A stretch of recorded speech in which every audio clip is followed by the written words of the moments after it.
Şöyle dağıtalım inşallah. Biraz daha başlayalım hocam. Bir duada.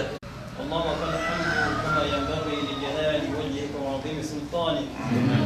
اللهم لك الحمد كما ينبغي لجلال وجهك وعظيم سلطانك.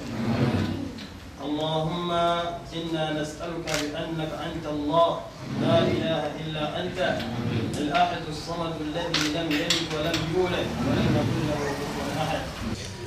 Bugün Uganda'nın başkenti Kampala'dayız. İlk günümüzde özellikle çok muhtaç olan yetim ve medrese öğrencilerine hayırseverlerimizin vermiş olduğu aynı yardımı ulaştırdık. Aralarında bölüştürdük. Allah hayırseverlerin hayrını kabul etsin. Gerçekten bu gelip gördüğümüz yer medrese demek ya da ev demek, cami demek zor.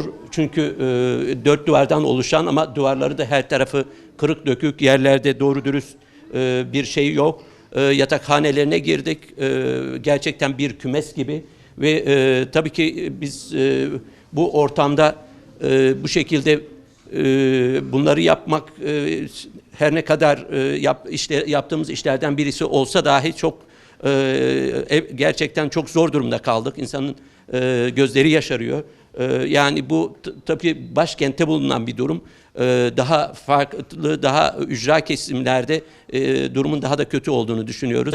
Değerli hayırseverlerimiz, bugün bahsettiğim şekilde bir yetimhane, medrese olan bir ortamdaydık. Yetim ve fakir çocuklara nakdi yardımları ulaştırdık. Ama bu arada dikkatimizi çeken, sizin de belki kamerada göreceğiniz çok ciddi bir durum mevcut. Doğru dürüst Kur'anları yok. Olanlar da hepsi yıpranmış, eskimiş. Ve dün de başlattığımız Kur'an Kerim hediyesi kampanyasına da çok uygun. Yarın açacağımız 2 camide bahsettiğimiz rakamı dağıtmanın yanında bu şekilde muhtaç olan medrese ve diğer camilere de inşallah Kur'an yardımlarını ulaştıracağız.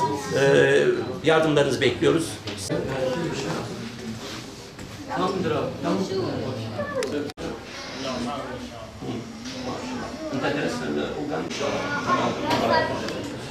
Selamun Aleyküm.